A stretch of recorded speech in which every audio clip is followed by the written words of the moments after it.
three-phase transformer can indeed have a secondary configuration providing 120 volts line to neutral and 240 volts line to line.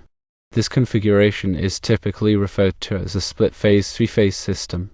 It's achieved by connecting three single-phase transformers in a specific manner. Let's break down how this works. Imagine you have three individual single-phase transformers. Each transformer's primary winding is connected to one of the three phases of the incoming three-phase power supply. On the secondary side, each transformer produces a single-phase voltage. Now, the trick is in how you connect these secondary windings together. In a split-phase three-phase system, the secondary windings are connected in a way that creates the desired 120/240 volt output. The connection involves a neutral point. The voltage between any two of the three-phase terminals is 240 volts. The voltage between any one of the three-phase terminals and the neutral point is 120 volts. This provides the desired split-phase configuration. This type of system is commonly used in applications that require both 120 volt and 240 volt power. A typical example is residential or light commercial buildings. In these settings, you might have 120 volt circuits for lighting, small appliances, and receptacles. At the same time, you might have 240 volt circuits for larger appliances such as electric stoves, clothes dryers, water heaters, and air conditioning units. The split-phase three-phase system allows you to supply both voltage levels from a single three-phase transformer bank. This is more efficient and cost-effective than using separate transformers for each voltage level. It's important to note that proper grounding and bonding are crucial for the safe operation of a split-phase three-phase system. A grounding electrode system must be installed to provide a low-impedance path for fault currents. This helps to protect people and equipment from electrical shock. The neutral conductor must also be properly sized and connected to the grounding electrode system. Now let's explore some more technical aspects. When connecting the three single-phase transformers, polarity markings are very important. The HON and HG terminals on the primary side and the zone and XG terminals on the secondary side must be connected correctly to ensure the proper phase relationships. Incorrect polarity connections can lead to circulating currents, reduced voltage, and potential damage to the transformers. The kVA rating of each single-phase transformer must be sufficient to handle the load it will be serving. The total kVA rating of the three transformers should be equal to or greater than the total kVA of the three-phase load. For example, if you have a 300 kVA three-phase load, each single-phase transformer should have a kVA rating of at least 100 kVA. When installing a split-phase three-phase system, it's important to follow all applicable electrical codes and regulations. These codes provide detailed requirements for grounding, bonding, overcurrent protection, and wiring methods. Following these codes ensures the safety and reliability of the electrical system. Overcurrent protection devices, such as circuit breakers or fuses, must be properly sized to protect the transformers and the connected loads. The overcurrent protection devices should be sized according to the transformer's nameplate rating and the ampacity of the conductors.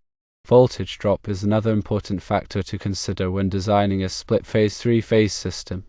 Voltage drop occurs when the voltage at the load is lower than the voltage at the source due to the impedance of the conductors. Excessive voltage drop can cause equipment to malfunction or operate inefficiently. To minimize voltage drop, use conductors that are large enough to carry the load current without excessive voltage drop. You can also reduce voltage drop by shortening the length of the conductors. The neutral conductor in a split-phase three-phase system carries the unbalanced current between the phases. The neutral conductor must be sized to carry the maximum unbalanced load current. In many cases, the neutral conductor is required to be the same size as the phase conductors. However, in some cases, the neutral conductor can be smaller than the phase conductors depending on the type of load and the applicable electrical codes. Harmonic currents can also be a concern in split-phase three-phase systems. Harmonic currents are currents that have frequencies that are multiples of the fundamental frequency, which is typically 60 Hz in the United States. Harmonic currents can be caused by nonlinear loads, such as electronic devices and lighting ballasts. Harmonic currents can cause overheating of transformers and conductors, as well as interference with other electrical equipment. To mitigate harmonic currents, you can use harmonic filters or reactors. These devices reduce the amplitude of the harmonic currents, thereby reducing the negative effects. The impedance of the transformers can also affect the performance of a split-phase three-phase system. The impedance of a transformer is a measure of its opposition to the flow of alternating current. Transformers with higher impedance will have higher voltage drop and lower fault current. Transformers with lower impedance will have lower voltage drop and higher fault current. The choice of transformer impedance depends on the specific application and the desired performance characteristics. In some cases, it may be necessary to use autotransformers to step down the voltage from a higher voltage level to 120/240 volts. An autotransformer is a type of transformer that has only one winding. A portion of the winding is used as both the primary and secondary windings. Autotransformers are typically smaller and more efficient than two-winding transformers. However, autotransformers do not provide electrical isolation between the primary and secondary windings. Therefore, they are not suitable for all applications. When installing a split-phase three-phase system, it's important to properly label all of the conductors and equipment.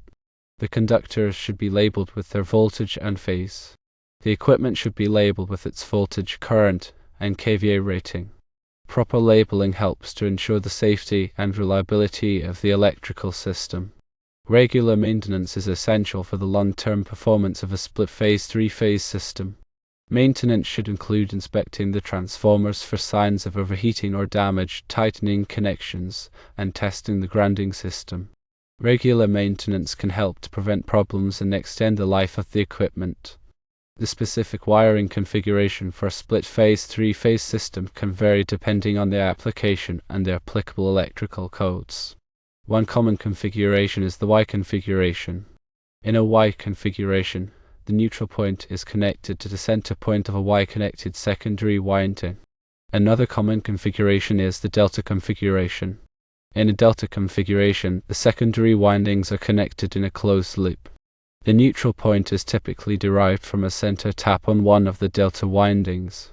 The choice of wiring configuration depends on the specific requirements of the application. It's important to consult with a qualified electrical engineer or electrician to determine the best wiring configuration for your specific needs. The cost of a split-phase three-phase system can vary depending on the size of the system, the type of equipment used, and the labor costs. However, in general, a split-phase three-phase system is more cost-effective than using separate transformers for each voltage level. This is because a split-phase three-phase system requires fewer transformers and less wiring. The installation of a split-phase three-phase system should be performed by a qualified electrical contractor. A qualified electrical contractor has the experience and expertise to install the system safely and in accordance with all applicable electrical codes. Choosing the right transformer for a split-phase three-phase system requires careful consideration of several factors. These factors include the load requirements, the available voltage, the desired voltage drop, and the applicable electrical codes. It's important to select a transformer that is properly sized and rated for the application. Using the correct wire size is also crucial for the safe and efficient operation of a split-phase three-phase system. The wire size must be large enough to carry the load current without excessive voltage drop. The wire size is determined by the ampacity of the conductors and the length of the run. The NEC National Electrical Code provides detailed requirements for wire sizing. Ground fault protection is an important safety feature for split-phase three-phase systems. Ground fault protection devices detect ground faults, which are unintentional connections between a hot conductor and ground. When a ground fault is detected, the ground fault protection device quickly trips the circuit breaker, preventing electrical shock and equipment damage. Surge protection is another important consideration for split-phase three-phase systems. Surge protection devices protect equipment from voltage surges, which are sudden increases in voltage. Voltage surges can be caused by lightning strikes, power outages, and other events. Surge protection devices divert the surge current to ground, protecting the equipment from damage. Power quality is an important aspect of split-phase, three-phase systems. Power quality refers to the characteristics of the electrical power, such as voltage, frequency, and waveform. Poor power quality can cause equipment to malfunction or operate inefficiently. To improve power quality, you can use power conditioners, harmonic filters, and other power quality improvement devices. Energy efficiency is an important consideration for all electrical systems, including split-phase, three-phase systems.